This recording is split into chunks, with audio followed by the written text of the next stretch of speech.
Welcome to the Boston Art Podcast. I am Brian Huntress. I'm Theodora Earthworms. And this is the episode. Woo! So we're in the car. It's a rainy day. We're just chilling. We don't have anything to say. A lot of dead air. Just honestly, I felt compelled to turn the recorder on just so we could vibe a little bit, because we haven't done a vibe episode in a while, you know? That's true. Not just the two of us. I know. Just one where it's just, I don't know, man. I'm tired. I'm tired too. I'm kind of stressed and I'm emotionally tired. It's been a long day. It's been a cleaning day. Cleaning days are really hard.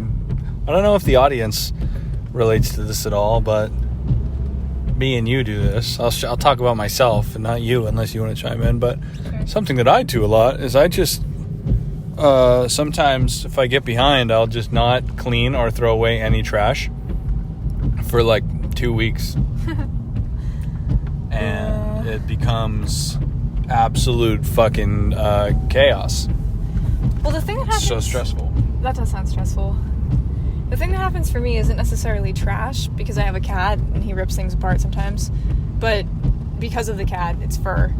Like, I'm allergic to him, so this is what happened this time, actually, which is why I've been cleaning all day. But if I don't vacuum and dust my room at least, like, 3 times a week and brush him out, like, almost every time I sit with him, I will get hives and have, like, an allergic reaction that can sometimes last for, like, a couple of days.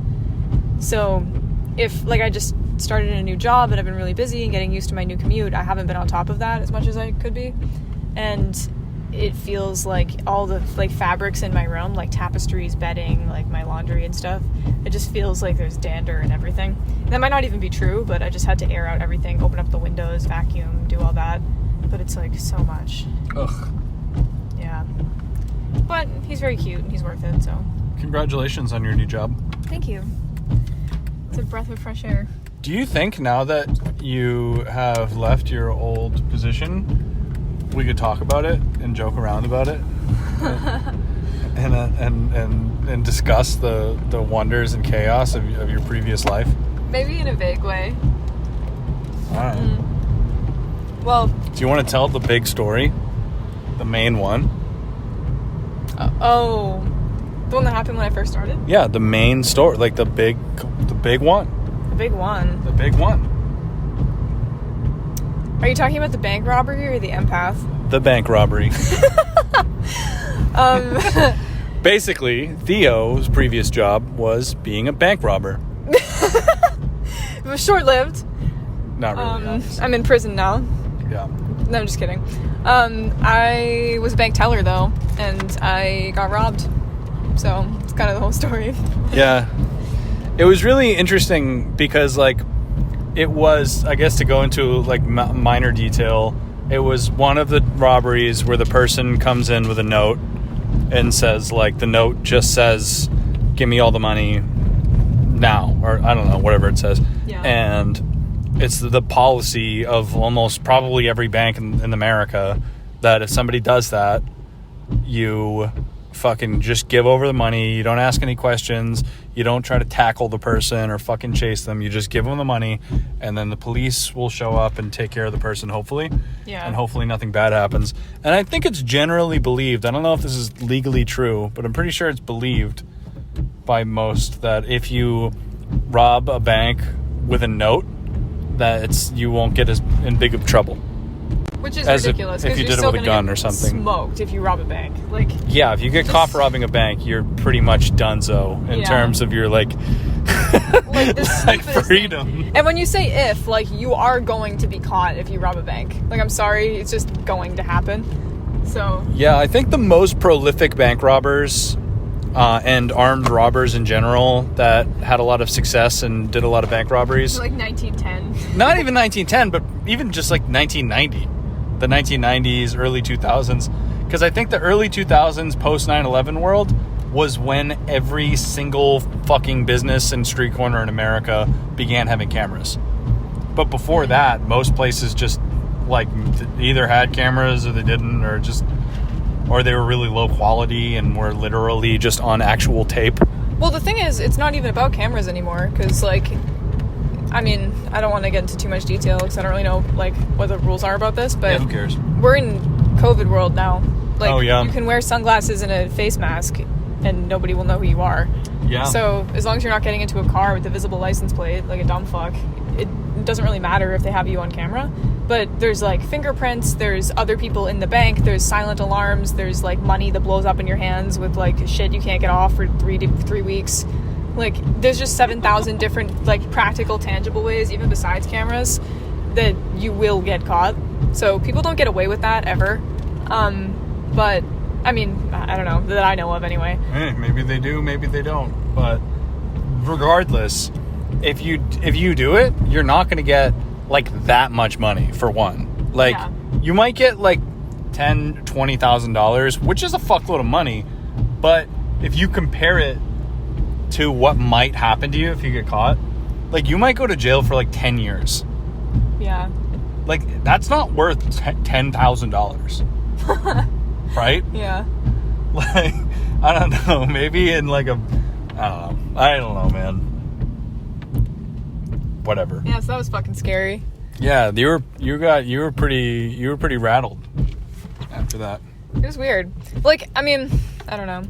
I don't really know how much detail... I mean, it's not like I can get fired or anything, but, like... I don't know. It's whatever, how much detail you want. You fucking, I don't know. Say don't anything lie. you want. Fucking make something up. Well, that's the thing. I feel like I can't know. tell anybody about this. At my new job, one of my coworkers was asking me, like, what's, like, a funny work story or whatever that you've had lately, and I just fucking pulled that one out. Like, the first conversation that we've had, also. Yeah. And I think they thought I was lying, because I just said that, and they were like, wow, really? And I was like, yeah. And they were like, I didn't know that still happened. And I was like, me neither, bro. Like, It does. did not expect it to happen. It was also, does. like, my second week. It was very, very shocking. But the other thing that was really shocking about it was that the guy was super polite. Like, Yeah. he just was not, like you expect somebody to, like, scream and, like, pull a gun at you and, like, make a big scene. It was not like that at all. It was, like, very chill. He waited in line. He used hand sanitizer. It was, like, he was, like, very, like, very So orderly. stupid. Yeah. Fucking psychotic. Well, the really psychotic thing was it was, like, a hand pump hand sanitizer, so he touched it. Nice. Which, yeah, I don't know, fingerprints. But Hell anyway. yeah, bro. He was clean, though, so that's good. Yeah, at least you can be confident that he didn't expose you to COVID. Yeah. Or anything. So that was good. And he was so good, honestly, better than most customers I normally have, that not only did he pass me a note, he also filled out a withdrawal slip that just said, like, fucking $30,000 or whatever. And it just said that with no account number. And I looked at it and I was like, what? And then he handed me the other note. And I was like, what? And he was like, 10 is fine. And he just, like, smiled. And I was like, what the fuck? Like, what's going on? Wow. But, I mean, there were also a bunch of, like, threats and stuff on his note, so it wasn't, like, not scary. It was spooky, for sure. It was pretty spooky. But you're not supposed to let anybody know that it's happening, so I just, like, pulled the silent alarm, and he left, and then the FBI showed up, and I think I dissociated for, like, 45 minutes. You dissociated for, like, 5 days. Yeah, it was pretty bad. Happened. And then my boss was like, so you're coming in tomorrow, right? We're going to buy you a coffee. And I was like, no. I'm not. I literally, it was like my first week and I was the youngest one there. So I just was like, I need to see my mom. I gotta go. I gotta go. Your, like, hands are fucking shaking and yeah, it was bad. Oh my lord. Then I worked there for a few more months. And Well, fuck that. That sucks. yeah, so then I got a new job and things are better. Left. I'm glad you do not work at that place anymore. Yeah. So. My coworkers were really nice, but you know. So that was one thing. And then the other thing that happened while I was there that really fucked me up was that this lady came in that I'd never seen before, and I was just waiting on her, and she asked to go into, like, I forget if it was, like, she asked to go into, like, a back room, like, to count money or, like, safe deposit or something. And so I went with her, and we're in this private room in the back of the bank, and she's like, hey, you used to be a full-time artist. Why aren't you doing that anymore? And I was like, huh? Like, who are you? And she said, well, I'm an empath, so I could sense it. But you should really go back to doing that. You seem really miserable.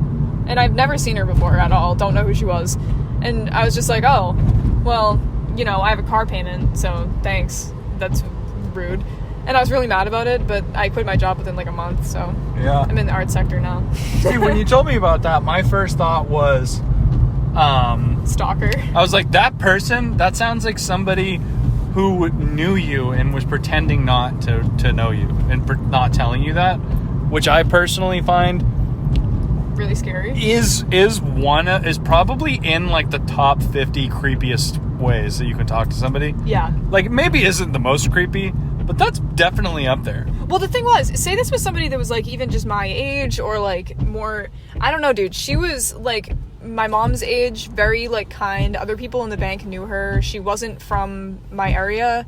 She was like coming in because she was like power of attorney for her elderly mother. Like, wow. Very nonchalant, like not suspicious lady. That's the only thing that she said, and I never saw her again. Interesting. So I don't fucking know. Let me ask you a question. Yeah. Which do you think is weirder, or which do you think is like more normal? I guess. Her being a stalker, or being a psychic. No. Do you think it's weirder to meet somebody who? Which is weirder? Yeah. An empath psychic person who is like 23. Mm-hmm. Or an empath psychic person that's like 57. Interesting. Because like, which one is more suspicious to me? Yeah, because like I don't want to no disrespect to older folks at all, but like I personally feel like probably more than 50% of the people I know in my age group are on some shit like that. Yeah. Or like into that universe. But I feel like when I meet people that are like significantly older than me that are also into that, there's some weird bias I have where I'm kind of like, this is strange. I disagree, honestly, because really? A lot of those people were like children in the 70s or like young people in the 70s. Like spiritualism, like counterculture spirituality is making a resurgence right now, and I feel like a lot of people started getting interested in it during the pandemic because of just everything that was going on and like looking to spirituality. And a lot of young people right now are kind of have an aversion to like things like Catholicism or Christian, organized religion in general. So things like tarot cards or crystals might be more appealing to somebody that has the bias against what they already know. See, I completely believe that, because I think that divination, or the inclination to want to experience that, I feel like is one of those universally human things. Yeah. Like singing or mark making art things. Yeah. Like I feel like there's a lot of people that like, I feel like it's a very human thing to try to divine something. Yeah. That you cannot be known. Is that a weird thought? No, I think that's true. And I also don't want to like, I don't know. I shared this story with somebody else. I should post it on my Facebook, like when it actually happened, the thing with the lady in the bank. I think I offended some people, honestly, who thought that I was just saying that like empaths and people that are spiritual are just bullshit. But that wasn't what I was saying. I just thought that this particular lady was bullshit because she was telling me to just like quit my job and just sell paintings again, which is bullshit advice. Like, that is really rude to say to somebody, and that's what my point was. But I don't actually not necessarily believe in that shit. I just think a lot of people are liars. But I also think a lot of people who think they can talk to God are liars, so it really depends. It's like, I don't believe, anyway. Right. I don't know. I think if I met somebody who was 23 that told me that they could read my palm and tell me my future was, I would probably, I wouldn't tell them to go fuck themselves, but I wouldn't believe a word they were saying. I might not believe them, but I pretty much always play along. Oh yeah. I mean, I will always be like, let's do this. Let's vibe.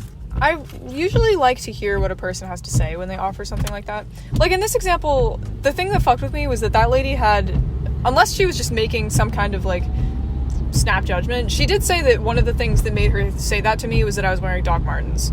So maybe it was as simple as that. You know what I mean? Like, I don't know, maybe I just had a vibe or something. Very specific, but whatever. For all I know, she just like throws guesses at people all the time, and that happened to be right. But say she did have some kind of like gift or something and really did have an impulse to tell me that for whatever reason, that doesn't mean that her advice following that impulse wasn't biased through her being full of shit. That's all I'm saying. It would be like a really funny just possible scenario, and that probably out there. What? Can you imagine if there was a person out there who was like completely authentically psychic, like a real like empath that could tell the future and stuff, but they also were just a total piece of shit and a liar. Like they just were like a I don't know, like people who just lie, make shit up to like impress people, and Yeah, just like added on a ton of shit. Yeah, or they're like weird and manipulative. You know what I mean? There's a character like that in Harry Potter. Really? Which one? Professor Trelawney. Is she in the movies? I didn't read the books. Yeah, you saw her. She was a divination professor. The crystal ball lady. Yeah, who like half of her prophecies were just bullshit to people who believe her, but every once in a while she'd get hit with the real one.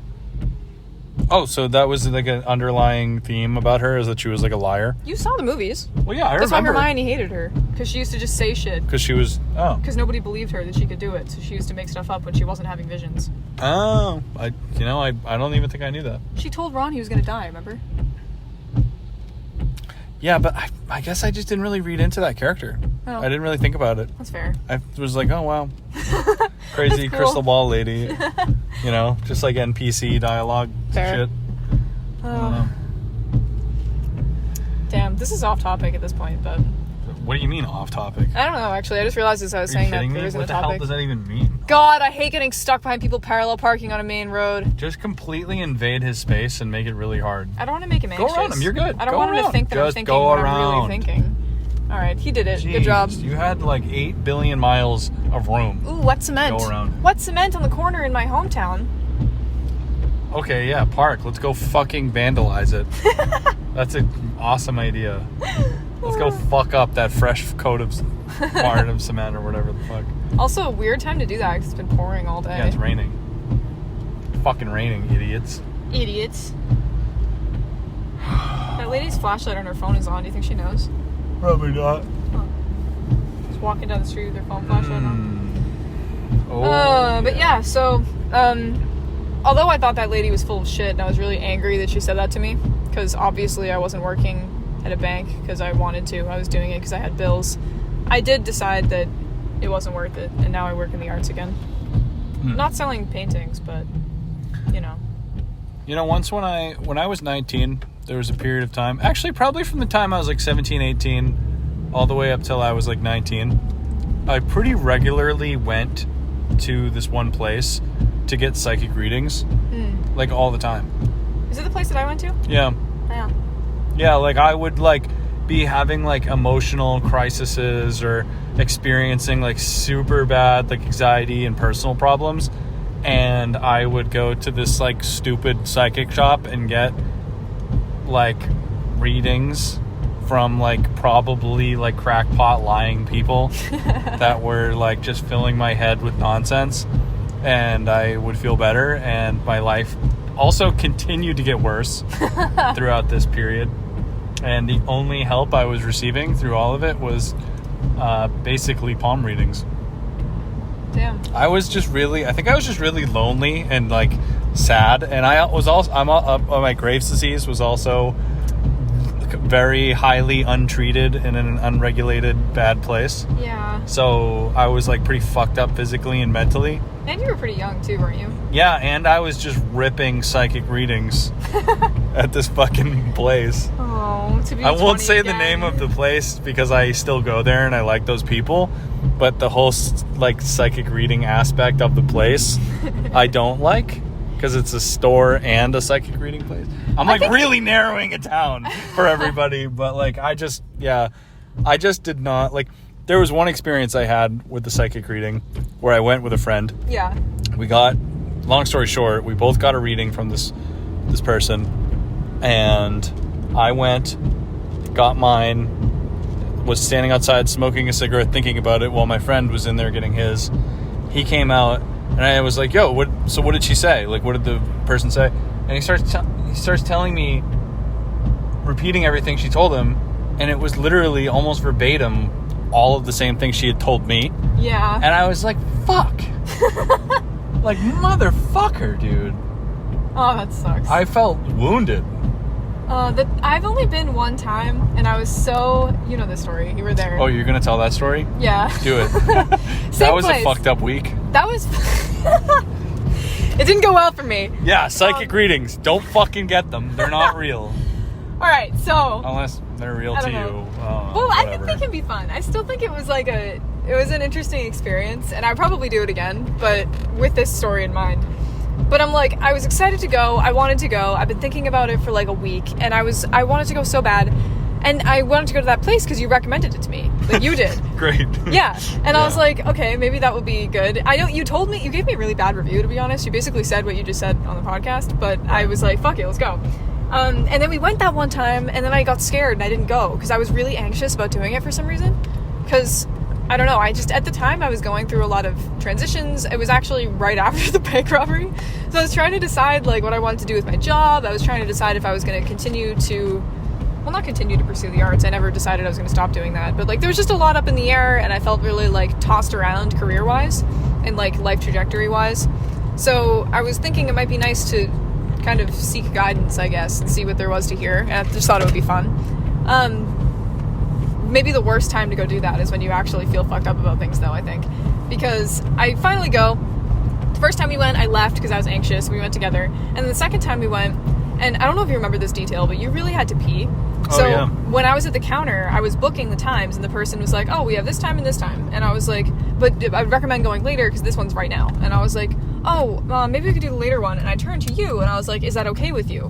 Which, I mean, I don't know what they thought of me asking that, but I was asking that because you had to pee, and there was no bathroom there. So I was like, basically, can you hold it the whole time we're waiting? It's going to be like an hour. And you were like, yeah, that's fine. And I was like, oh, okay. So then I booked it, and she was like, huh.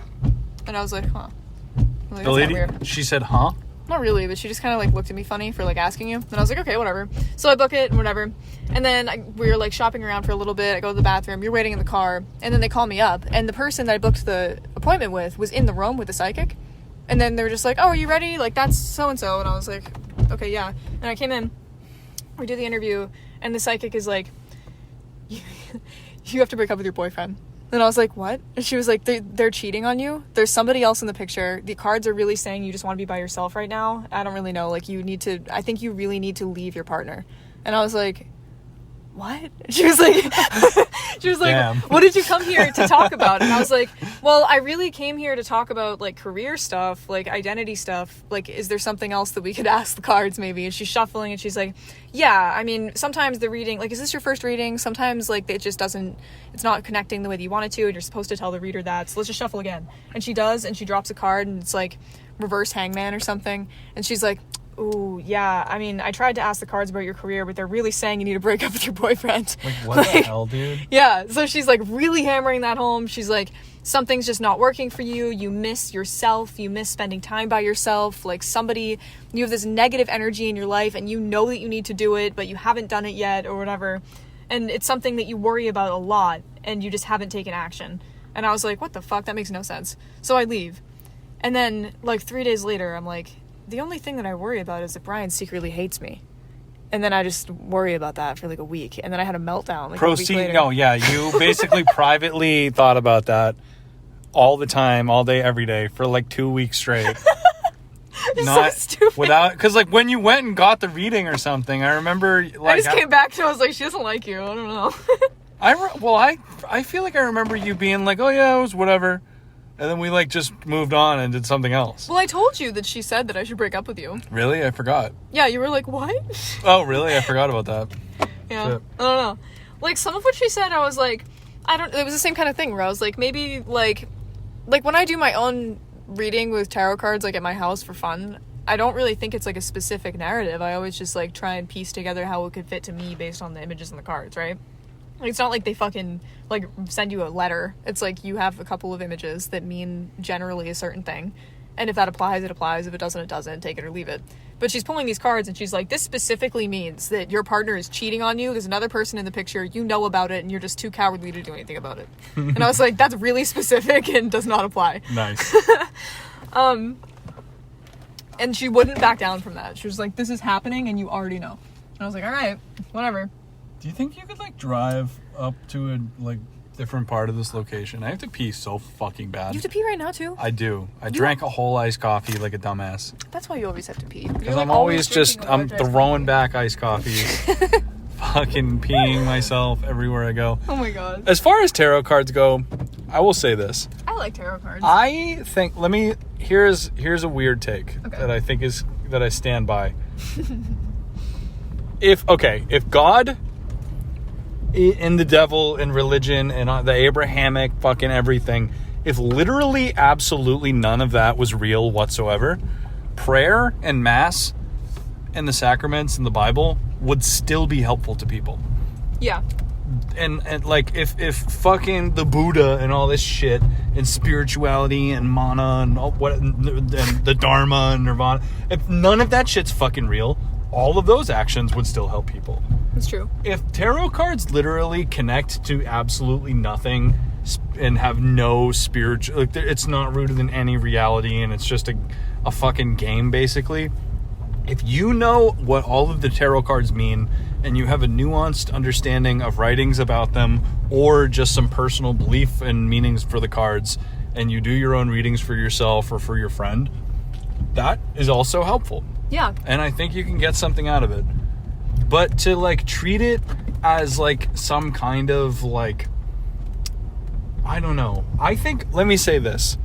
If you are applying like real like spiritual authority like and divine knowledge like of you, like if you are attributing that kind of power to a different to another person, you are creating a future catastrophe. Interesting. I think like if you have a spiritual advisor that says to you like, yo man, like don't wear green next week. Yeah. Like you're gonna get hit by a car if you wear green or some shit, or like I don't fucking know. That's obviously a dumb example, but well, I think like it's like if you place your in fucking fate and whole life in the hands of your pastor, and you do not do anything without your pastor's blessing, or fucking like without running it by the priest or the rabbi or whatever. Like I personally think that's, I don't know, man. Maybe other people see it differently. But like, I don't think that's a good thing. I think that's very bad, and I don't know. Getting into some controversial shit here on the Boston Art Podcast. I don't know, man. I think that one of. Let me say this. This could apply to scandals and cases of abuse in hundreds of different religions and spiritual groups and different scandals that have happened. But if you were a sociopath, piece of shit, abusing, crazy person that liked to prey on vulnerable people, you would probably want to be in a position in your community where you are in power, everybody unconditionally trusts you, everybody has a predetermined reputation of you being holy and good and like the fucking man with the answers. Like if you were a fucking sociopath freak, that sounds like the best fucking possible outcome for you. Like you want to be that guy. Yeah. Like if you want to, like if you're like a secret cannibal or something, or like I don't know, like don't you think that you'd want to have like you could just push a button and become the most trusted and respected person in your community? Like well, okay, hold on. Okay, if you get a 4-year degree and to be a fucking English teacher, you don't walk in a room and everybody thinks you're the smartest, most well-read literary person around, and you have like undying, like infinite value as a student of the English language. Yeah. But we treat graduates of seminaries like that, who are now reverends and priests and shit, and we think because they completed those studies and those courses that these people are the king of shit mountain and they have all the fucking answers. Yeah. I don't know. And I'm just saying, sounds really attractive to somebody who is a psycho fucking scumbag.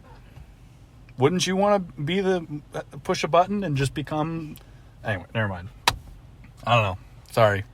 I'm all fired up now. Can be true. But I don't think all priests are like secretly like brain rotted like evil freaks. But if you were a brain rotted evil freak, what do you think you should become? You become a cop. You become a priest, or like you just like instantly give yourself superpowers, like community authority, social superpowers. Interesting. I can see that. Just saying. Yeah. I don't think though that the majority of people, I don't know, organized religion is a little different because it does come with a lot of power. But I think the majority of people that do things like tarot reading and palm reading and stuff, I would like to think the majority of them go into it because they believe in it at the very least. Maybe they don't all have the best of intentions, but I think a lot of them believe what they're saying. Oh, like people doing tarot readings?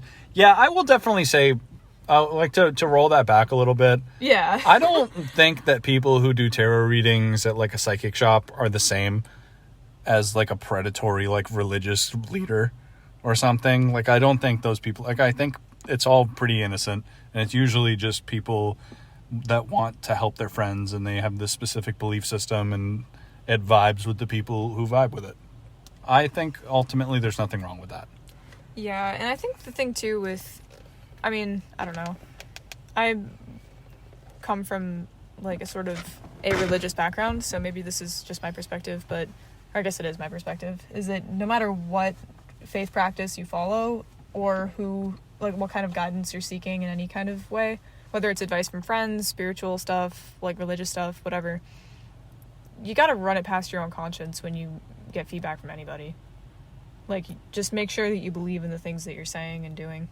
Yeah. That's all it is. And always remember that no matter what your spiritual or religious beliefs are, every single person you will ever meet is flesh, blood, and brain matter. Yeah. Like, nobody has like the mark of fucking Christ imprinted on their brain, and that gives them special fucking divine anything. Just saying. I don't know, man. I think you get in a lot of trouble like that, especially if you're in a really fucking dark point in your life. Yeah. And you need some fucking help, and like you meet anyway. Welcome to the Boston Cult Podcast. I don't know why I feel so passionately about this in this moment. I feel like we touched on a pretty negative nerve for you. You've been thinking about cults a lot lately. You've been talking about cults a lot lately. I think that, I don't know. It's literally one of cults, religious cults, I think, are ran by people who are exploiting one of the most sacred fucking human qualities that everybody is born with. And I think it is one of the most despicable fucking things you can do. Because, like, people are meant to sing and dance and congregate and be one and like bond and like be part of a community. Like that is like one of the most sacred human experiences. And there are people out there that are able to use that desire and that healing for whatever wicked and bizarre fucking freak like crimes they want. You know what I mean? Yeah. And like I just think it's just absolutely disturbing that, I don't know. I just think it's one of the, I don't know, man. Yeah, it's pretty fucked up. It's just one of the worst things. It's one of the worst. It's one of the worst bad things of bad things. Yeah. That's true. I don't know, man. And it's not like I've been in a cult or something, or even been related mildly to one. Like, it's literally not even a part of my like personal experience at all. But what is part of my personal experience, and I'm truthfully not talking about anything specific, but at many points in my life, childhood, teenage years, and adult years, I have been a part of completely fucking toxic social like power structures. And psychotic friend groups, or like really weird like situations where there's just a big group of vulnerable or stupid people that are like the drones of like some smarter asshole person. Yeah. That is like, I don't know, anyway. I mean, I've been part of AA communities that are like that.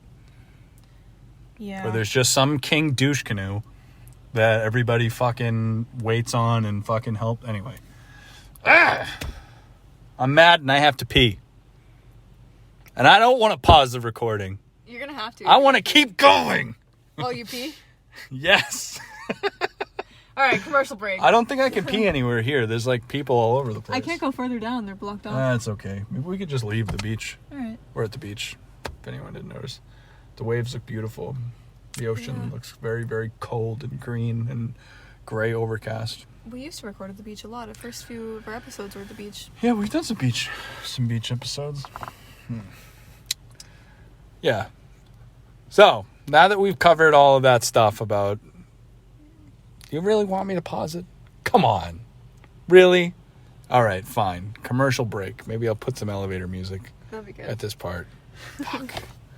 I'm kicked off the recording again.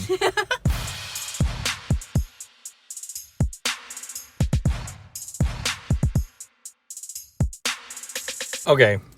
I don't know where to begin now.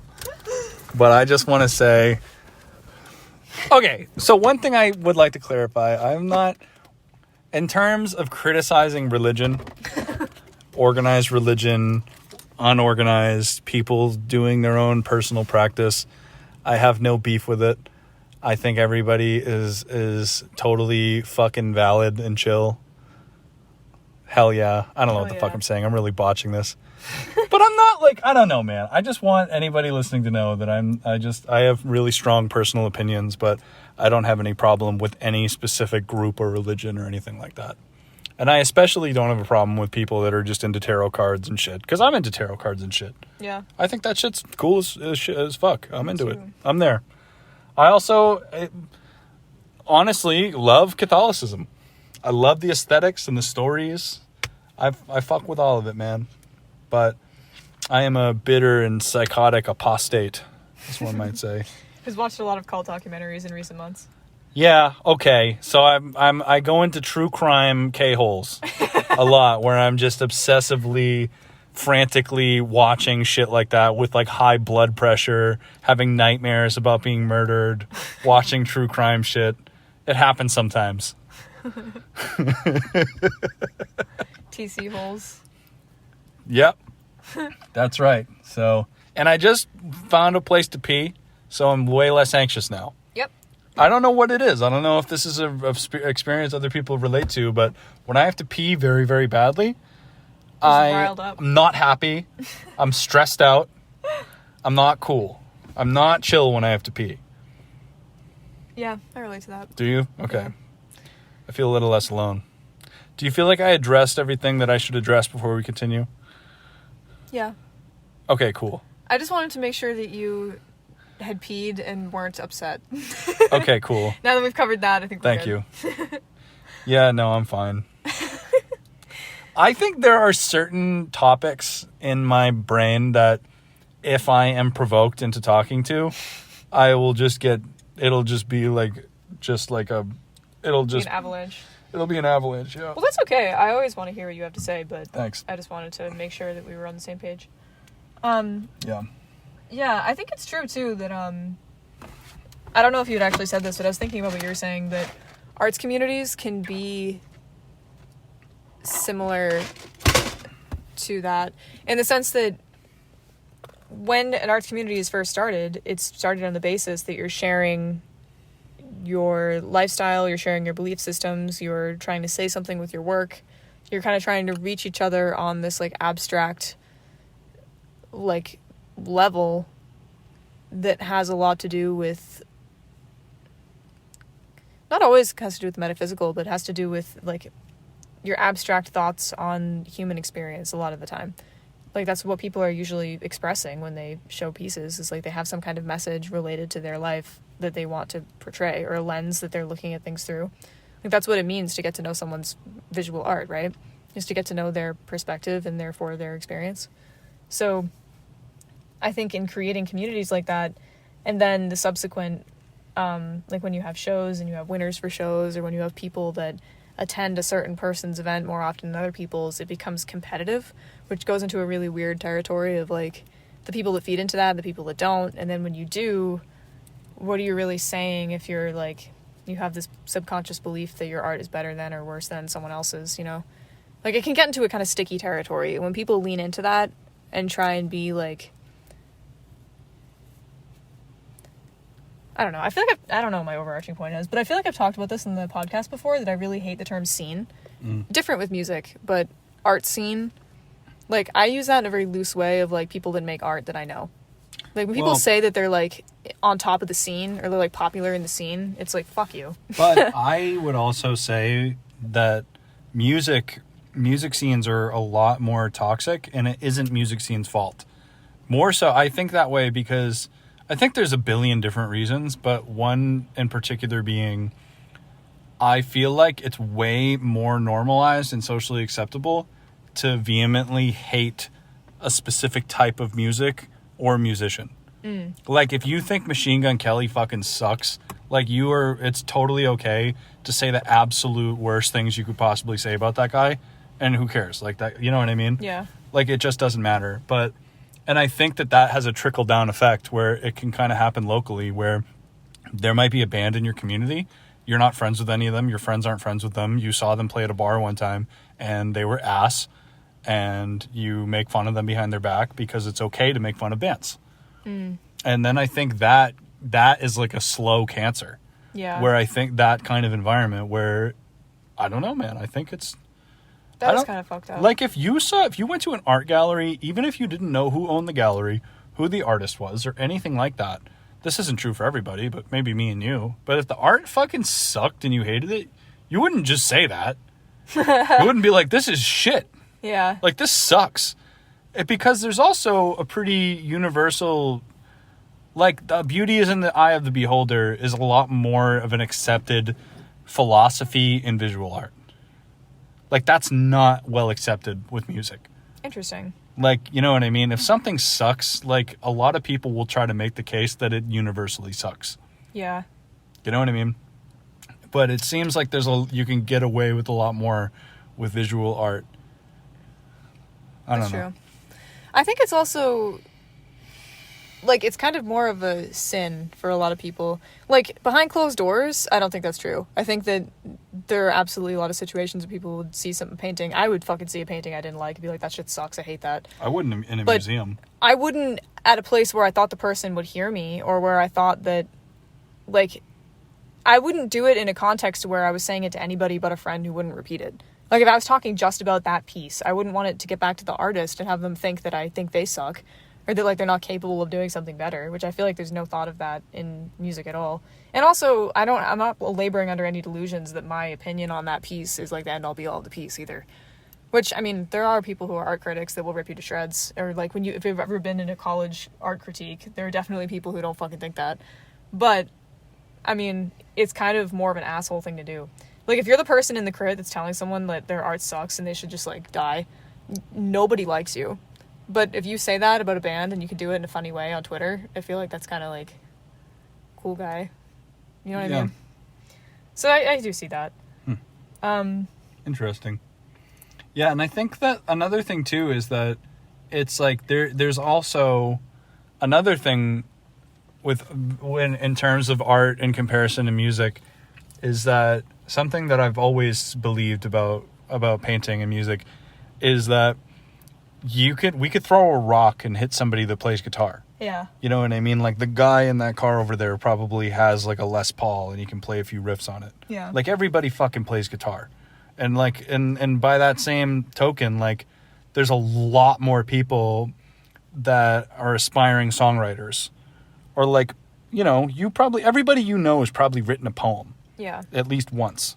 You know what I mean? Like, that, like, kind of poetry and wanting to sing or learning things on guitar or an instrument is a very common thing. But if we ask a guy at 7-Eleven if he's ever done an oil painting on linen and, like, or something, like, you know, these things like this, or if he's ever taken a figurative art class, like, probably not.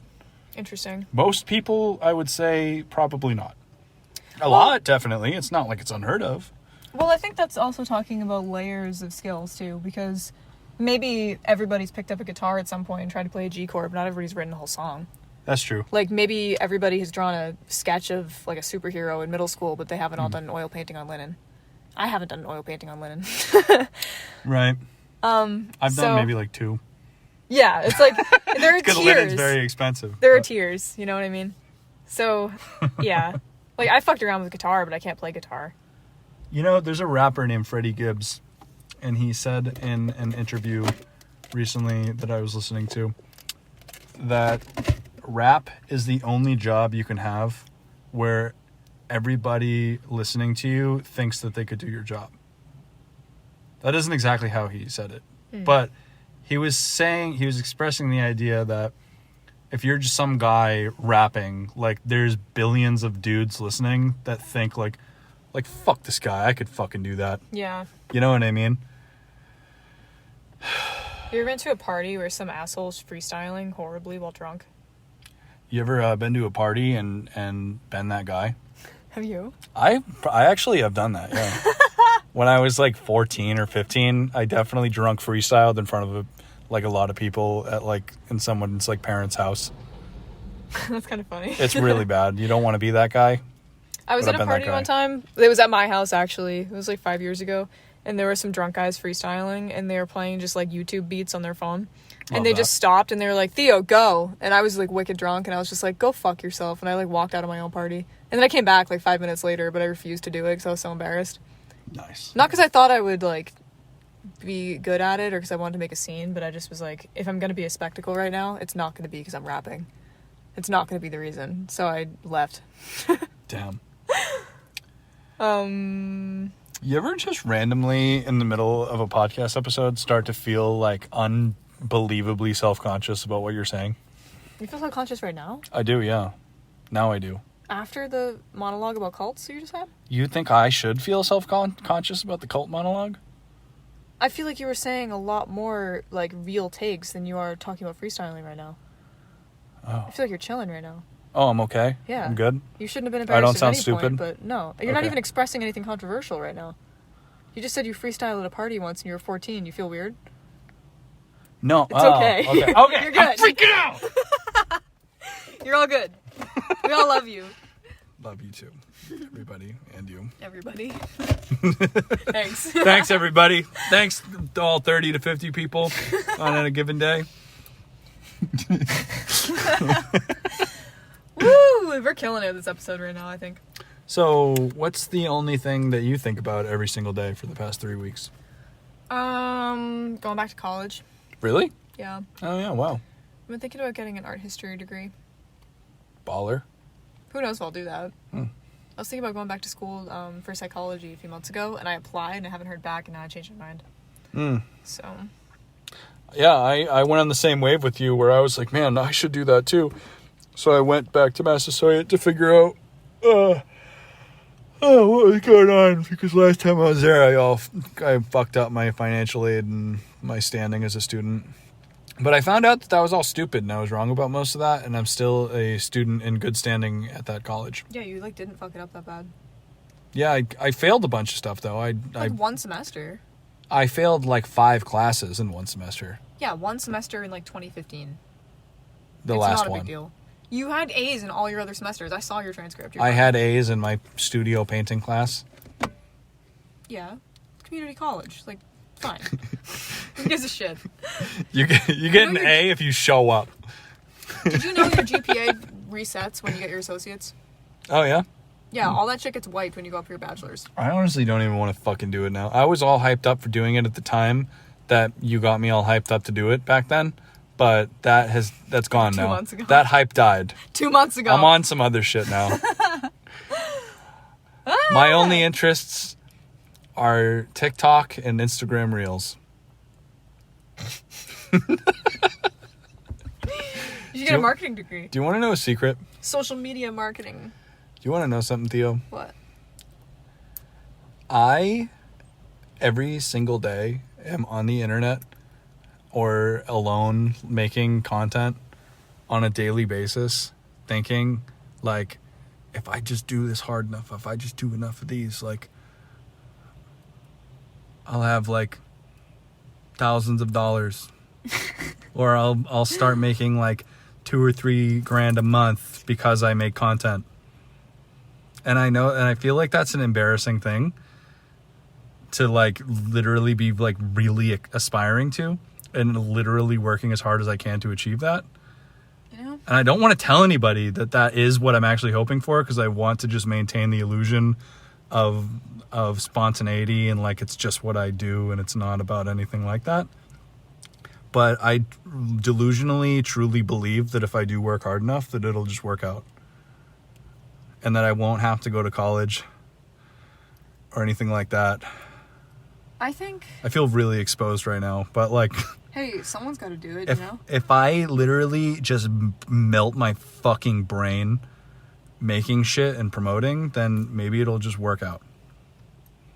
Well, I think it's kind of a weird thing, because It really depends what you're promoting. Like, if you were just, like, shitposting or something, I mean, that works out for some people. But if you weren't actually building anything, maybe not. But what you do have is a vehicle for promoting any side project you do under the arts.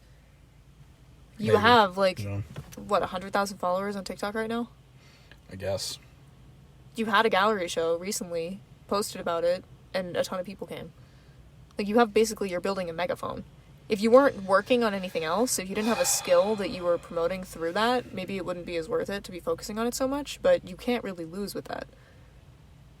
Because even if you, imagine you weren't doing that, you didn't have a network, or you didn't have the podcast, you didn't have any kind of, like, thing to amplify your voice, and you got tons of gallery opportunities and nobody showed up. Who cares? You know what I mean? You gotta work both ends. So, Yeah. I don't think it's necessarily a bad thing. And I also think you're fucking, as somebody who spends every day with you, you're selling yourself short saying you only focus on TikTok Reels. That's bullshit. What else do I focus on? You also, like, draw and paint, like, all fucking day. And you have, like, a bunch of other hobbies. Yeah, that's true. Like restoring broken religious items. Flipping antique photographs and prints. I do fuck with antiques. I fuck heavy with antique ephemera. Did you reschedule your auction house? No, I just fucking missed it and then just said, fuck those people. I'm going to just forget that I own these drawings and do that later. Also, so here's the thing though. So I was only thinking about antique art and collecting and shit and for like a month or two. Yeah. And then the whole show with Dwayne and F-Pack happened. Oh, yeah. And he hit me up and was like, yo, like, can you fucking pull together a body of work for the show? And I just, then that became the only thing I was focusing on. And I stopped focusing on my collection. Well, because I had to focus on the show. The show just happened, so you have plenty of time. Yeah, I can get back to that. You know what you fucking do? What the fuck do I fucking do? You fucking do this thing where you act like you just, like, you have this, like, embarrassed undertone. Like, you head first, like, jump into promoting shit, and you would never know that you're embarrassed except for on this podcast. Where you just, like, recklessly promote the shit out of something and research the shit out of it and spend all of your time working on it. And it looks like you have so much confidence about it. And then you talk to me about it and you're like, I'm a fucking idiot. I only care about this thing now. And it's been, like, a week that you've been obsessed with it. And next week you have another thing you're doing.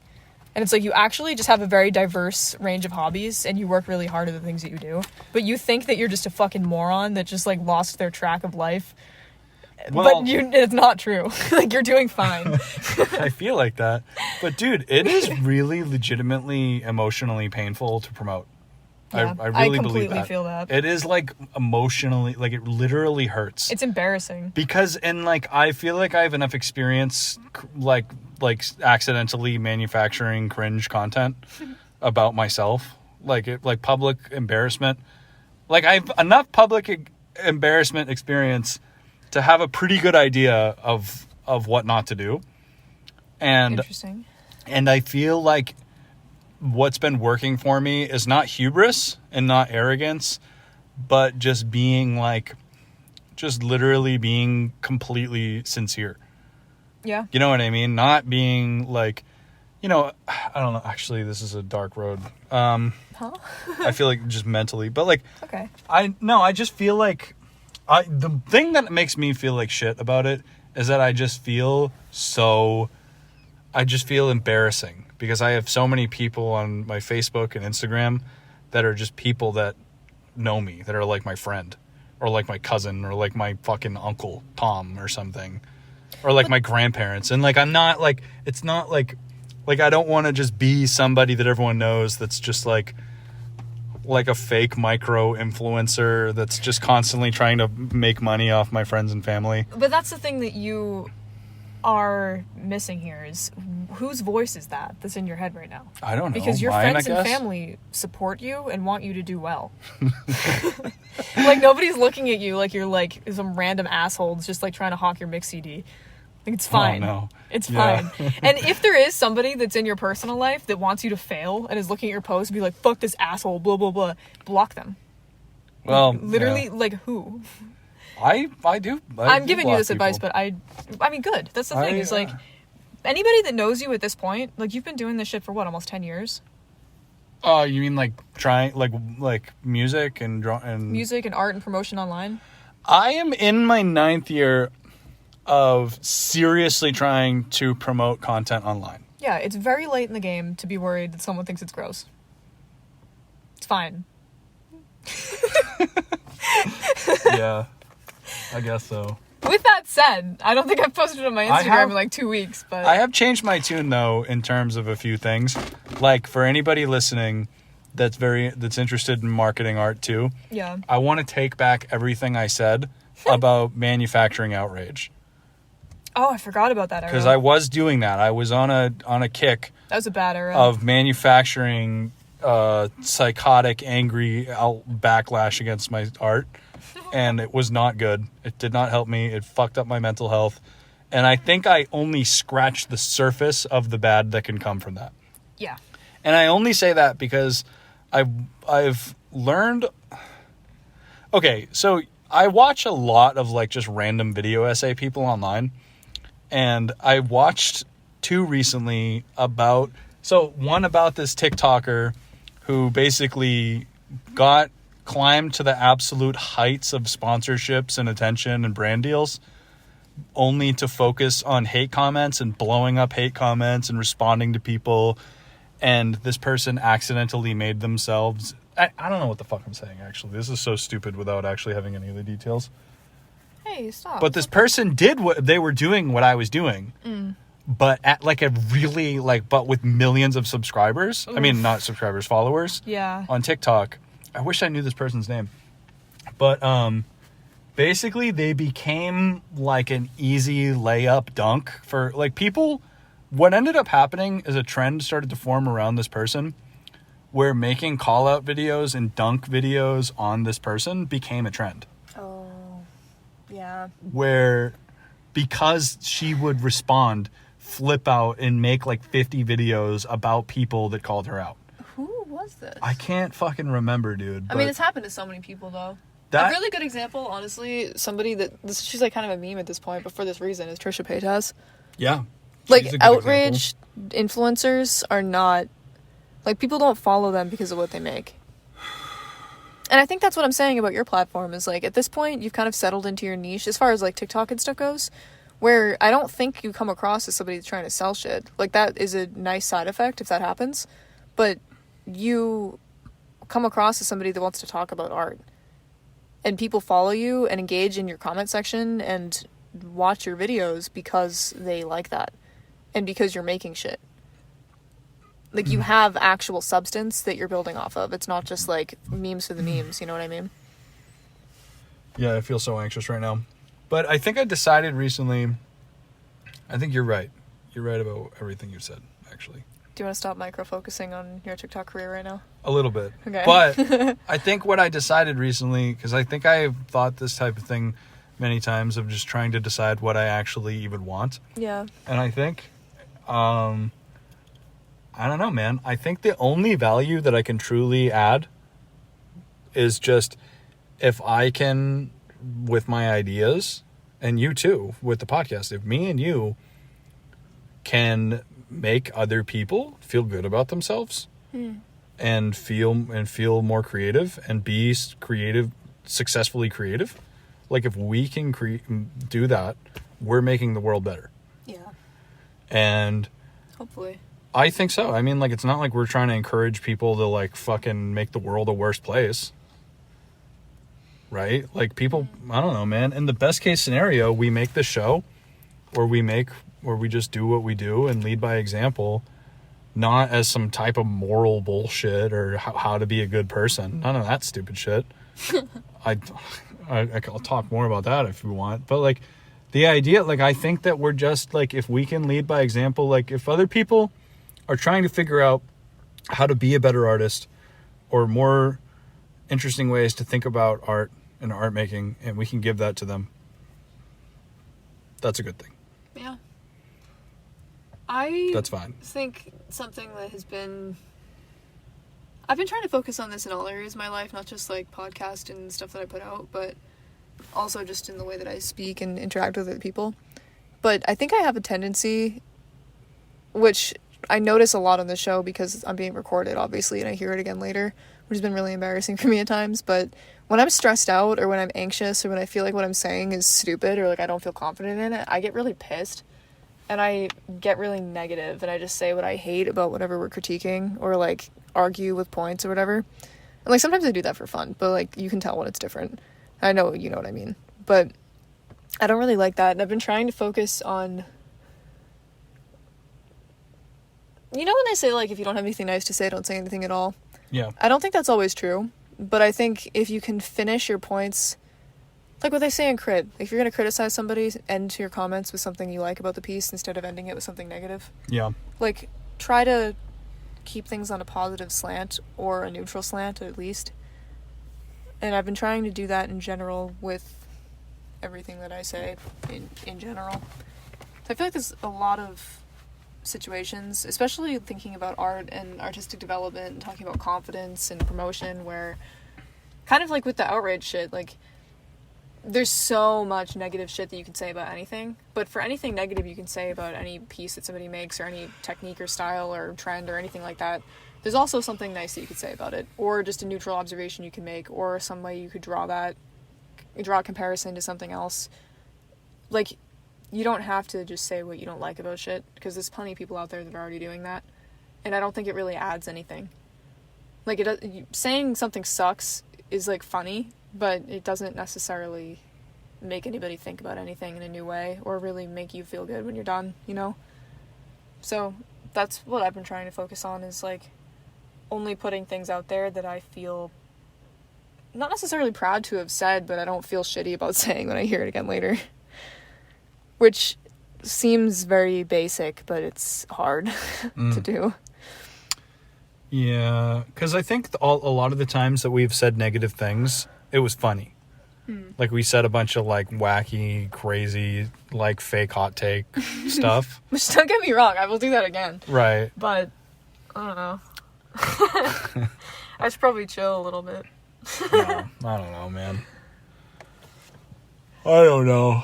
I think it's okay.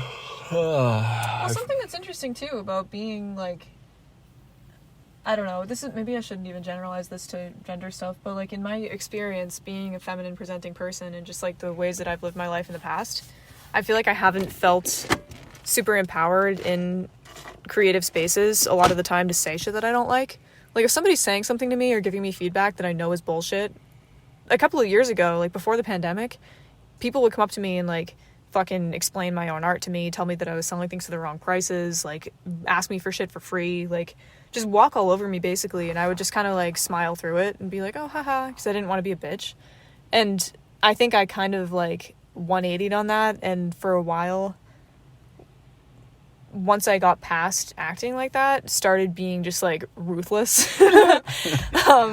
Getting really mad about shit that like it's really not that deep. So I'm kind of trying to stabilize that now. Yeah. Without giving up too much ground, you know? I think there's a lot of value in being like that, like ruthless and just like saying anything you want, whatever you want. I think that's badass. And I love that you feel that way. But like, I don't know that I can say the same for the opposite. Like the opposite situation that you posed. Yeah. Like, I don't want to encourage you to be mean, obviously. You're not a mean person. You don't ever say anything mean.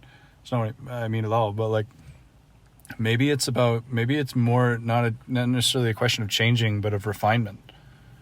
You know, like, I don't know. Like, I know you don't want to embarrass yourself, and you don't want to say anything mean that you didn't mean. Yeah, that's the thing. It's like, sometimes I feel like I respond to... Because there's two kinds of people that are giving you dumb shit advice, right? There's people that think that you're an idiot and want to kind of flex on you. Like, they know a little bit about something, so they want to explain all of it. Like, I don't know, this is like the stupidest example in the world, but I heard somebody say one time, like, you post online that you're growing weed and you get like 30 DMs from guys from your hometown you've never talked to before. Like, that kind of advice where it's and like... they're like trying to tell you how to grow weed. Yeah. Okay, gotcha. You know what I mean? Like, yeah, you know a little, you think you know everything. I feel like that's just a really easy target to say that about. But like, I think a lot of the times I post process pieces, or I'll post about like a project that I'm starting or whatever, and I get all these comments that are like, oh, you should do this. And some of those people are people that actually know what they're talking about, or maybe they don't, and they're just trying to share a cool idea that they had, or they're just excited about what I'm excited about, and it's actually harmless. And in the past, maybe I wouldn't be able to differentiate who was actually coming at me with like a kind of condescending attitude and who just kind of said something that like I didn't feel like I needed to read in that minute. You know what I mean? Like sometimes you don't have to commit somebody like, all right, I don't really tell people to fuck off. And maybe I just like didn't answer a DM that like I saw later and was like, oh, that person's actually kind of nice. Like it's fine. Like it didn't need to ruin my morning, you know? I think that kind of like defensive reaction is something that I've kind of trying to be more aware of, because in the past, the reason I was feeling like that and the reason that I would be so defensive is because I've had so many people over the course of my artistic career talk down to me that had no right to talk down to me, but I didn't feel like it wasn't a big deal. Now if someone comes up to me and they're just a moron and I'm at a show or something and they're like, hey, can I have this for free? It's like, nope. And then they leave and I'm over it. But there have been times when that really fucked with me and I was like, maybe like I should have given that away. Maybe that person had something I don't have. Like, you know what I mean? Like those kinds of insecure feelings where you just like, even if you're defensive because you're resentful and you feel like you're not at the same playing field, or like that person thought that, so maybe it's true or something, which I didn't really want to admit to myself at the time. And now I feel like I'm kind of past that for the most part, but also like on a human level, trying to be aware of those reactions and just kind of letting them go instead of acting on them. Because insecurity happens to everybody at any level, I think. But it's important to not, like, just because somebody made me feel like shit one time and didn't say anything, flipping out on someone who's new to something, asking me a question isn't appropriate. You know what I mean? Like, don't pass it on. Just kind of let it end. Or, yeah, like, you might give someone the same heat that has been building up from other people. Yes. But then you give it all to one person who did not contribute to the growth of ire and... Yeah. Right. Yeah, no, I know what you mean. Like, I feel like I've even like butted heads with you before about stuff like that, and it's obviously not a thing. But like, I'll be working on a piece or something, and you'll be like, "Oh, that's really cool. You should do this," and I'll be like, "Fuck you! Like, don't tell me what to do."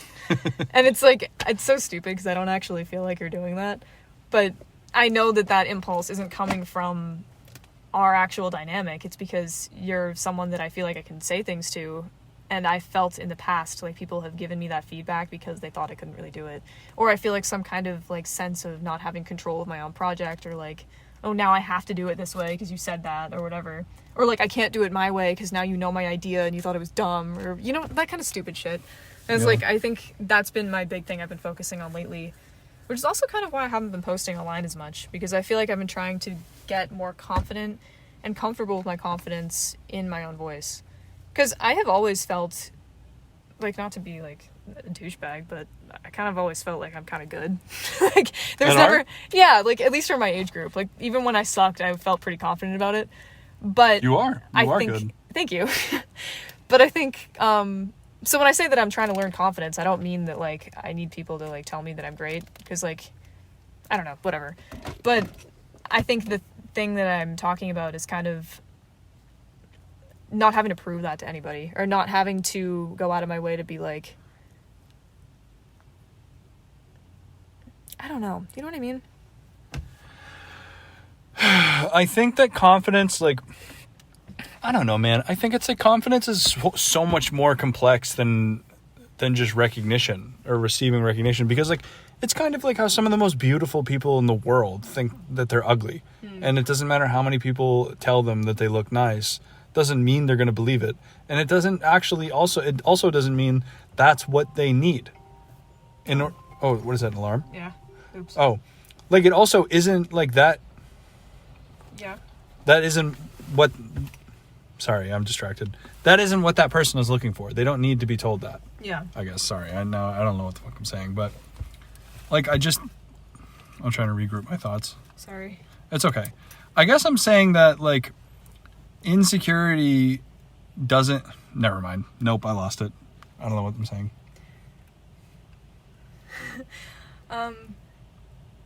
Yeah, I don't know. I just, I know what you mean, though. Like, it's not about necessarily other people validating you. It's about a lot of other things. Like, it's a lot more nuanced than that.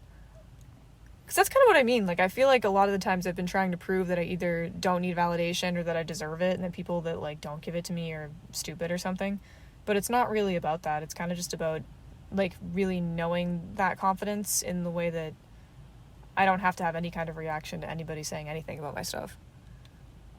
Yeah, I personally don't share anything with anybody that feels precious to me or feels like I'm not 100% sure about it, just because, like, it's like I don't even like to tell people what I want out of life or out of a situation, just because when you expose that hope and that desire to people, like, people are treacherous and mean, and they will take that away from you. Like, you are, like, I would, like, feel very, like, I feel extremely cautious about who I share my aspirations with. Like, if you have a fucking dream, I think there's a Bob Dylan quote where he says this, but, like, if you have a dream, like a real hope out of something, like, for something that you want, and it's a bit of a pipe dream, you can't fucking tell anybody. Because, like, people will fucking take it away from you for no fucking reason. And I'm like that, I feel like, with my art a lot, where it's like, if something is still in development, like, I do not seek feedback. Because, like, people, I don't know what it is, but some people will just stick a knife in it. Or take you down a notch, or pollute your, like, fresh water, so to speak. Well, I think that's the thing, though, is, like, the control that you have in that situation. Because, like, for my art, everything that I make, for the most part, like, all my finished pieces are pretty personal, usually.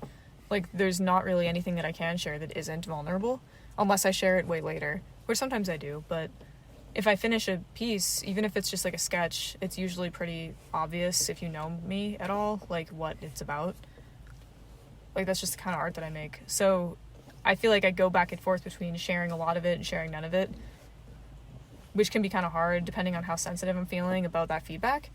But some things that I've noticed is that usually when I do feel confident about it and I am sharing it, what tends to resonate the most from the feedback that I get, more than people really trying to be an asshole about it, because sometimes that happens, but are people saying that they feel empowered by my doing that. Or people that are going through similar experiences, or people that maybe, there have been a couple times that I've posted pieces that I felt like were hyper-specific, that somebody else applied to their own life in a way that had nothing to do with what I was actually making art about, but it did apply once I knew they thought that. And just that moment of connection with that person, I really value, and I feel like it makes it worth it for me. But what you have to be able to do, which I guess is kind of what I'm talking about as far as confidence goes in my situation, is when you do get a shitty comment, instead of either, like, I feel like before I've thought there was, like, the fuck you, like, I'm fine reaction, or the taking it to heart reaction. But there's also another thing, which is just, like, understanding that that's that person's opinion and having it not faze you, which is the only thing you have control over, is how you react to that. Because especially, like, generating more of an audience and being more vulnerable, like, this time last year, even doing the podcast was really, really vulnerable for me. Yeah. Like, we talked about that a lot, that I, like, struggled with it a lot in the beginning. But when you're making process art and you're sharing it as you go, and you're talking about doing shows, and you're talking about, like, writing publications and being honest with your story, if your source material is your own life, you're putting it out there for people to pick that apart, which can be hard, you know? So really the discipline is learning not confidence in the sense that, like, I feel like I'm good or I feel like I'm bad. Confidence in the sense of your opinion on that does not matter. Like, if you think that this is great, that's awesome, but it's not going to go to my head. And if you think that this sucks, like, that sucks. I didn't connect with you, but it also doesn't matter to me.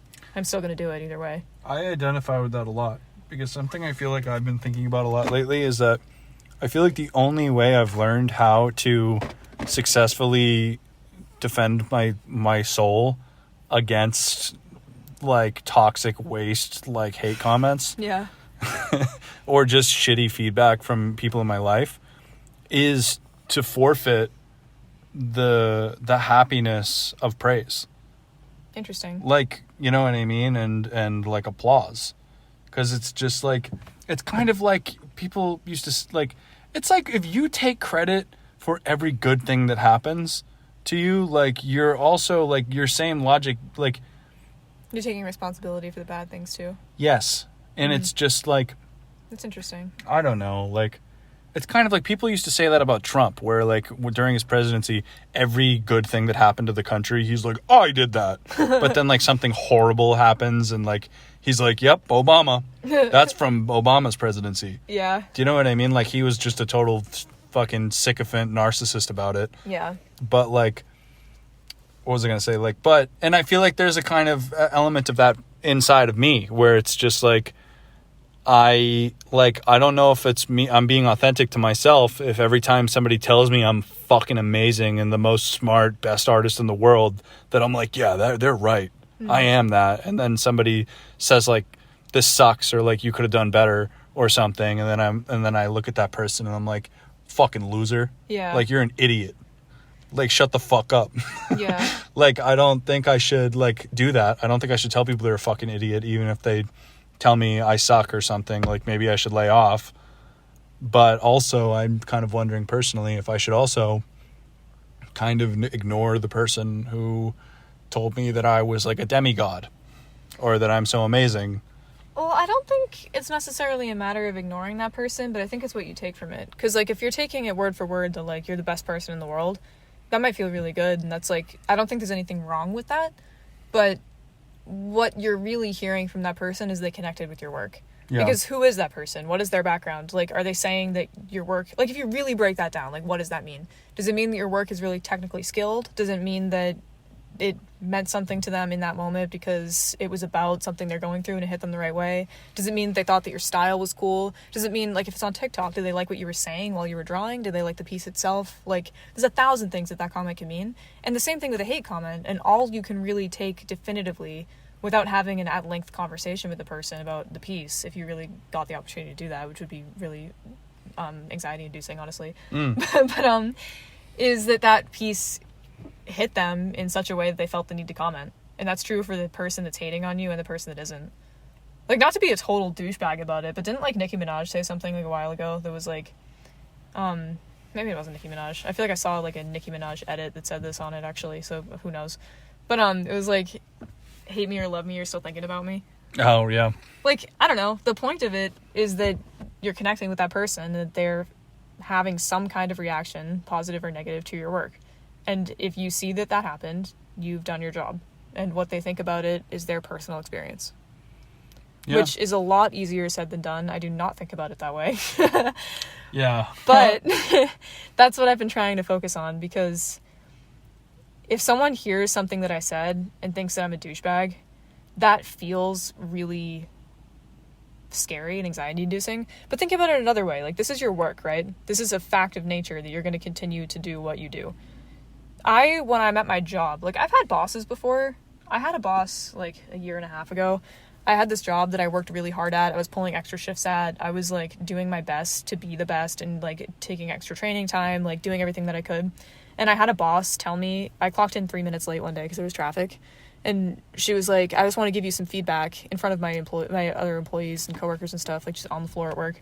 I just want to give you some feedback. Like, you're a really good employee and everyone here really likes you, but I've noticed that you're consistently, like, 2 to 3 minutes late, and I just don't want that to be your thing because nobody likes a person with a thing. And I literally quit. I quit, like, the next day because I was like, fuck you. Like, I know that I work really hard. And I can say that.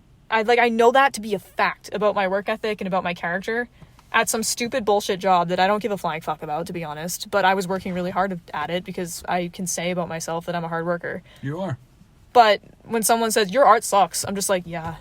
Oh, no. Yeah. Like, you know, I believe you for some fucking reason. Right. Like, regardless of if I suck, I know. And I mean, this was kind of, I didn't talk about this a lot on the podcast at the time because I didn't want to, like, I was kind of paranoid that my boss was going to hear it and I won't blow up my spot. But a big part of the reason that I went back into finance for all of 5 months is I was kind of at a point where I was, like, running out of money, and I was trying to be like, all right, I've thrown all of my eggs in this basket of art stuff, and I really love this, but I know from the past, because I did have some experience before in banking, which is weird, that I'm good at this other thing. Maybe I have a future there. Maybe I'd be happy doing that. Let me try that out.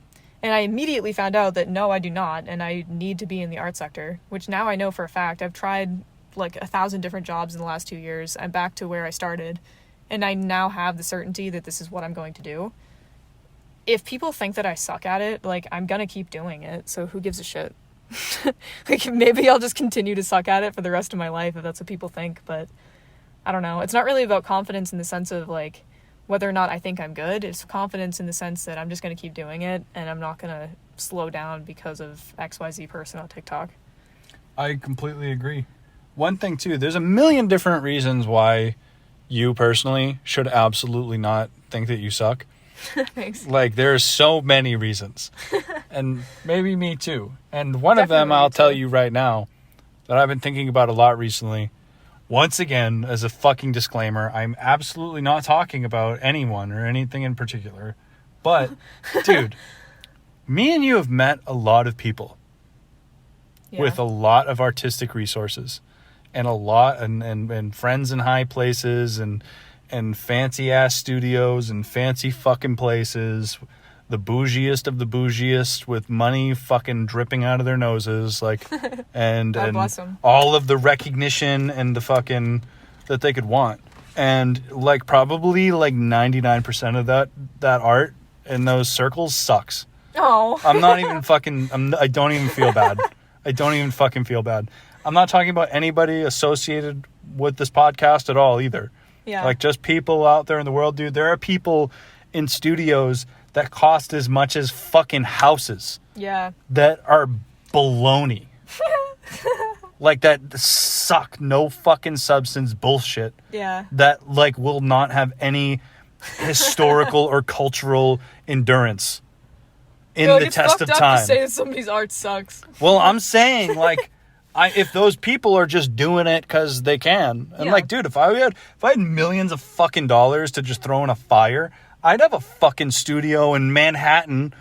like I'd be in a bathtub full of money. Me Like, too. I'd be doing stupid shit too. But like, you know what? Like, I'm not talking about people who might just be doing it just because they love it, but people who think that they're the fucking king of the fucking hill. And Yeah. that they have the say and they decide who lives and who dies just because, like, their fucking dad, like, is the CEO of Santander Bank or something. And they, I don't know, dude. It's Yeah. so the reason that I'm saying that is that, like, you look at the people with the most fucking power and they suck.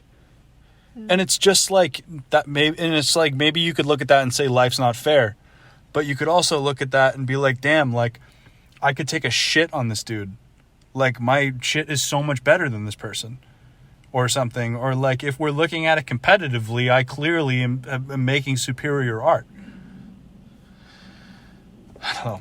I'm sounding like a piece of shit right now. And No, if it's somebody true, feels bad 'cause- about what I'm saying, I'm sorry, but I fuck don't 'em. know, man. You probably Like, called out someone really specific when you said Somebody- my dad is the CEO of Santander Bank. Like, there's some only dude one out there- person that could be, whoever that is. The owner of Santander Bank might have a kid that makes art. Sorry to that guy. That person might exist. I'm gonna But Google who that gives a later. fuck?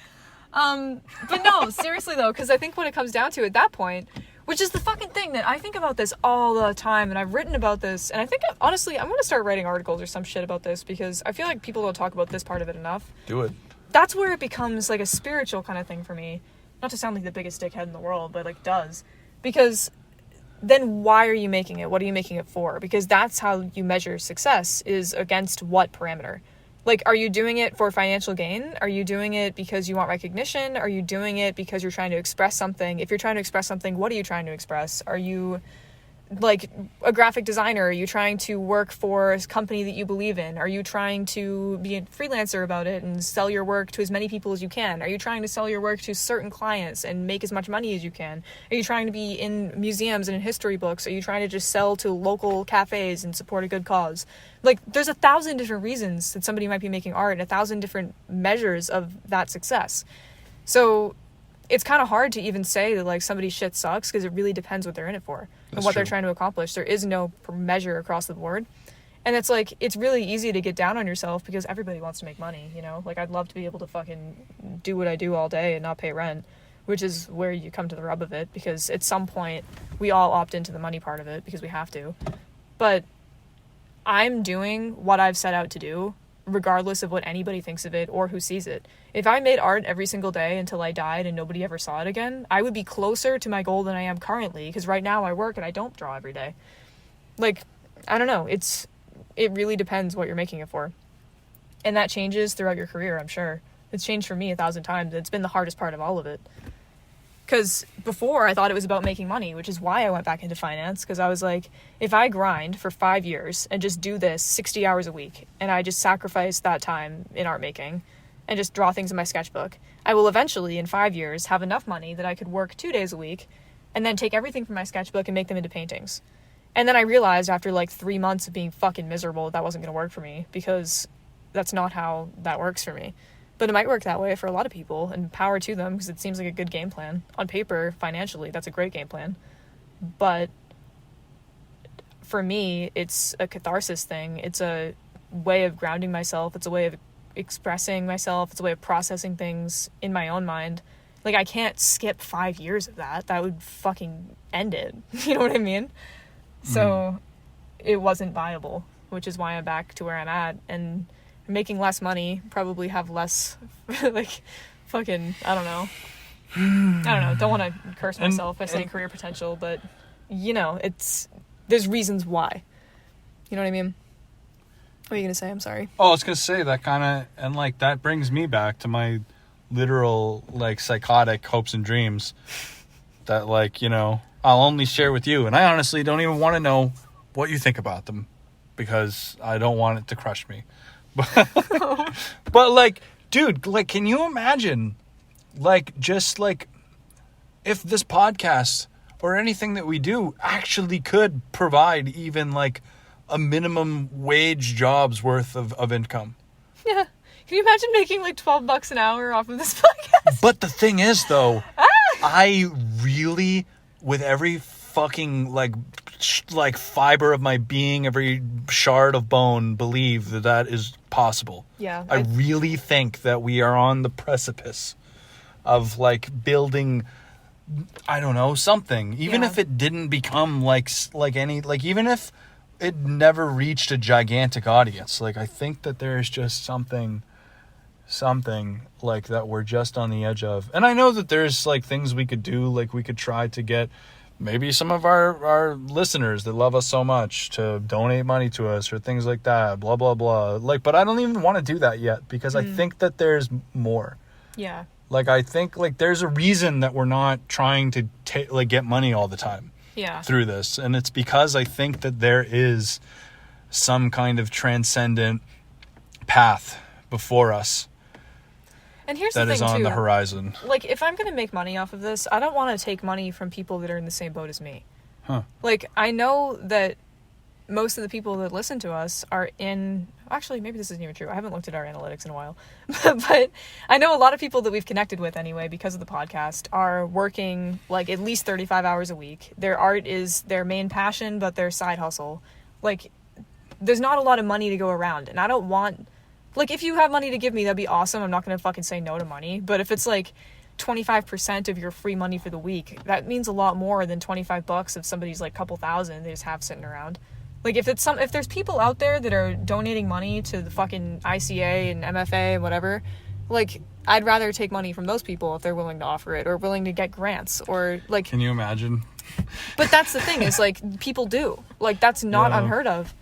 People donate tons of money in cash to places like that, and to independent artists. And I think the thing that this podcast does, that I didn't set out to do, and it's been a really interesting learning curve for me, has been kind of documenting, as we've been learning more and more about this stuff, what we have learned. Because, I don't know, maybe I just was looking in the wrong places, but when I was a younger artist and, like, considering colleges and stuff, and, like, trying to figure out what my plan was, and, like, in the nascent kind of area of, like, trying to decide who I was, looking for media by other artists, I would see a lot of things like paint with me videos, like sketchbook walkthrough videos, like, this is me touring colleges, this is me in the dorms, or like selling art at markets, like going to markets in the city, like fucking like the black market, brain art stuff. That was like the most cutting edge, like real one-on-one experiences that I had access to. And talking to other artists about that stuff was like the closest I came to understanding what it was like to do it. And then I just jumped in and did my best, you know? But if what I hope to provide and also hope to learn for myself is like a kind of documentation of figuring it out. Like, how do you go from point A to point B without nepotism? You know what I mean? Is that possible? And if it is, maybe providing a roadmap for somebody. Or if the nepotism is there, I'm just kidding. But I'll take it. how to leverage nepotism? How Episode do I 99. get nepotism? Someone let me in. Oh man, holy shit. But yeah, imagine if we just had donors like, the Boston Art Podcast is brought to you by the Sackler family. Buy OxyContin today. Oh my god, stop. Aren't they the people that just got their name taken off the wall at the MoMA? Just got their name taken off the wall. Am I wrong? No, I think that's true. Oh, okay. But like, come on. Oh, okay, I get it. Controversial, but whatever. Damn, man. Yeah. You know what would be a really fucking cool thing to do an episode about? What? Is the truth and behind the smoke and mirrors, behind the curtain of philanthropy in the art world. I'd really like to learn more about how philanthropy works. Yeah. In the art world at the highest levels. I have no idea. It would be cool to learn about that. If there are any billionaires listening that give their money to young artists or anybody who sponsors any museums or has any of their art collection on loan at any museums, nobody's fucking or listening. if your name is on the wall in giant silver letters in the MFA or anything like that, hit us up.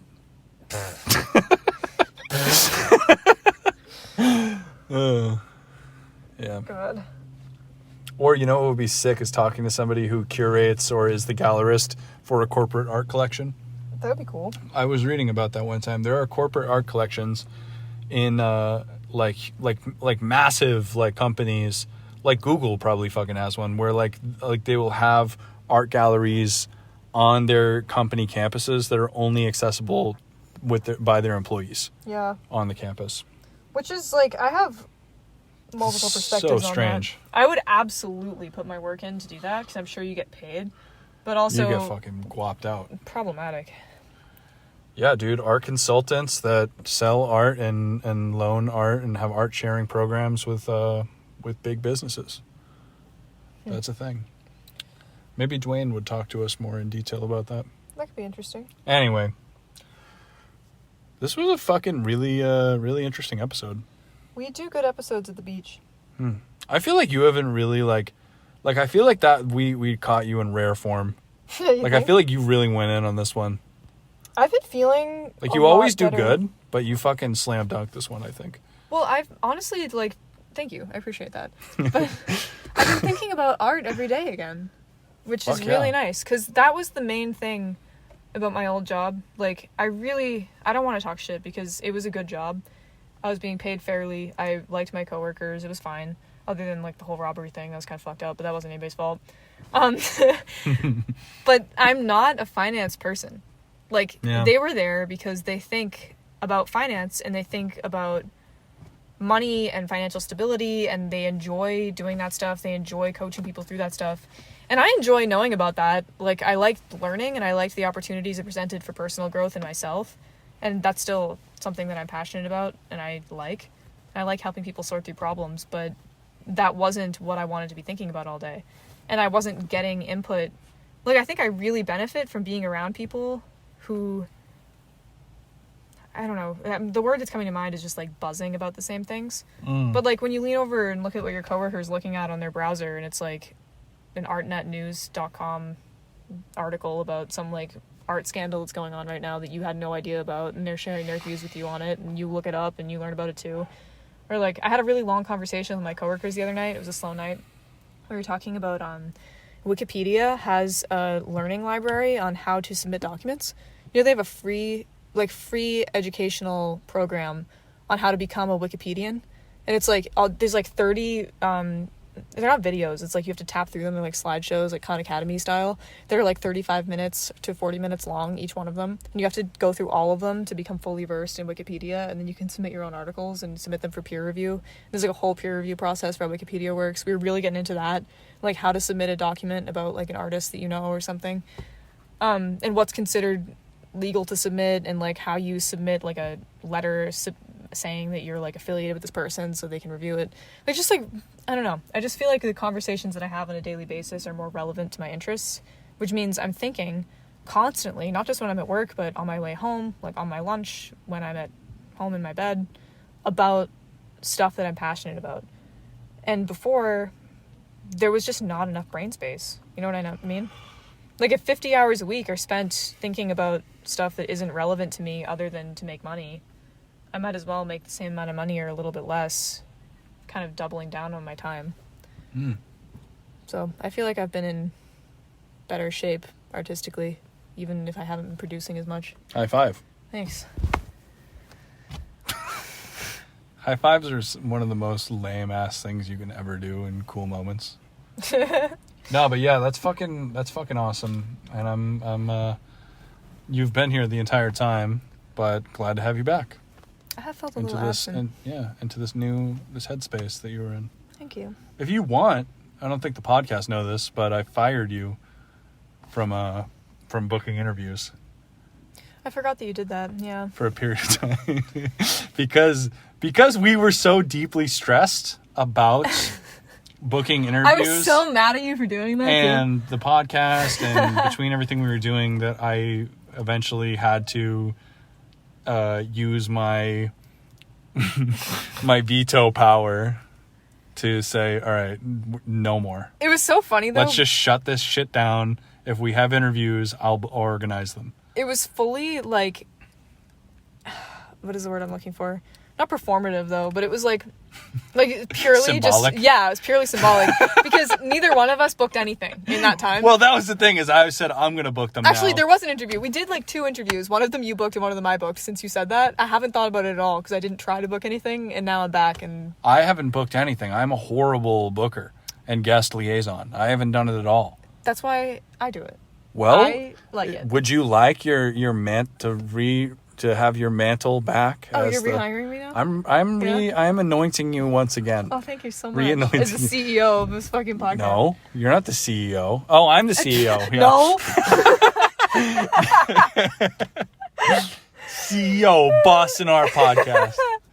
Oh my god, wait, this is like so stupid, but just speaking on ways that we've grown since the beginning of this project and now, I just wanted to share a story that happened. This was before the podcast, like a couple months before, but I don't think that we ever talked about it on the air, and I was just thinking about how fucking dumb this was the other day. What? Well, when we've talked about 504, the studio that me and Brian shared in the summer, end of the summer of 2020. You know what I'm going to say. I was talking about the story the other day. But Brian had art hung up. I'm going to talk to you instead of the audience. I hate when I do that. You had art hung up in the hallway at the studio building. So it was like our little room that we were sharing. We were also, important detail, we were subleasing from the artist that was paying for the studio room because it was huge and really expensive in this really nice area of Boston. We were bougie for a little bit. Well, we weren't. We were paying like a regular studio rate because that other person was subletting to us in a little corner of the room. Yeah, true. So important detail there. Like he knew where we were at, right? And we're making art. We're in there like every single day. We were like earning the space definitely and paying for it. But long story short, you hung up some really large pieces in other areas of the building, like in the hallways and stuff. And you made these little business cards on Vistaprint that said Untitled. It was like a little white card. Like I made a museum placard. Yeah, basically. That's my business card. It was a funny concept. Yeah, it was like Untitled Brian Huntress, and it said on loan. Yeah, and it said on loan from the MFA's personal collection or permanent collection. Yeah, and you just like stuck them up on the wall next to some of the pieces. And the studio mate, who's like an older artist, who's probably like in his 50s, saw that, and he was a pretty wealthy man, and he came in one day to the studio and was like, "Oh my god, like your art is in the MFA. I didn't know that about you." Was like really impressed. And you were just like, "Oh, haha, whatever." I don't even know what you said to him because I wasn't there for this part, but you told me about this later when we were alone in the studio. And I was like, "Oh my god, like you have to take that down. He can't know that it was a joke." And you were like, "Why?" And I was like, "Because he's going to know that we're poor." Like, we can't let him know that we're just starting out because he really respects us. We want him to think that we know as much as he does. So you got to take those down. You were like, fuck, you're right. And we, like, took them all down. And we were really worried that he was going to find out that we... Yeah, Meanwhile, we're like, stupid. sitting in the studio. There's no AC. We're subletting from this guy. We're, like, sitting in, like, no shoes. And, like, I'm wearing, like, a bikini top and shorts. And you're, like, in just shorts and sneakers, like, sweating, making hot dogs in a toaster with, like, nothing else. Staring until, like, 4 a.m., bumping, like, Young Gravy. We're like, he's going to know that we're amateurs. He's going to think we're young. We were pretty chaotic. That was a stupid time. You know what's funny is I still have that box of business cards and I just won't give them out now because I just feel like embarrassed by the joke. That's a good joke, honestly. Because obviously... I shouldn't have questioned you. Obviously, I do not have any art even remotely associated with any museum. Well, that's the thing that I thought was gnarly about it. Because that's... Well, it was kind of the question, like, is like of whether or not I did. And I did not, obviously. Well, the thing that was funny about it was that we didn't consider that there would be a question when you were putting them up. It was, like, supposed to be an obvious joke. And then he really believed you. And we were like, oh. Or there was a shadow of a doubt where we didn't want there to... Like, we were wondering, the question was, like, is there a possibility that someone will see this and actually believe that my art is in the MFA? And if so, is that dumb to joke about? Yeah, like, is it making you look like it would never be there? Right, yeah, which is so... I don't know. But then again, I think it's funny. You should keep using them. It is funny, yeah. Maybe I retroactively think that what I said was fucked up and you should just keep using them. I don't know what the fuck anything is. Fuck business cards. I just thought that was funny because I was thinking about that the other story. day and I was like, we're so fucking stupid. Well, I think, yeah, I was definitely stupid before the podcast. I'm probably still stupid now, but I guess that's a good thing. The podcast made me smarter. Me too, and it will continue to do so. Yeah. If I didn't think me from 2 years ago was stupid, then I would be failing myself. Yeah, that's true. As I said the other day, I am basically a futuristic cyborg compared to my past self. Like, my past self is like a caveman. Why did you become a cyborg? Because I'm so fucking advanced. Like, I'm like you were robotically altered, like I'm like enhanced human. Yes. Exactly. Like I have a biological built-in jetpack into my spine that allows me to like teleport around and like absorb knowledge from alien species. It's been a wild couple of years. It's been a good couple of years. But yo, my phone's dying. We absolutely crushed this episode. Hell Fuck yeah. hell Almost yeah. 2 hours. Hour and 3 quarts. Quarts. 3 quarts of time. 3 quarts. We need to eat dinner. I'm tired. Alright, this sucks now. Turn it off. Alright. Thank you for listening, everybody. Bye. Boston Art Podcast. Boston Art Podcast. Follow us on IG, baby. Follow me on Spotify. Yeah, honestly, follow the Spotify if you don't. That's helpful to us. I was joking, but like, do it, I guess. Actually do that, yeah. Alright, guys. Love you all. Thank you. Bye-bye. Best friends.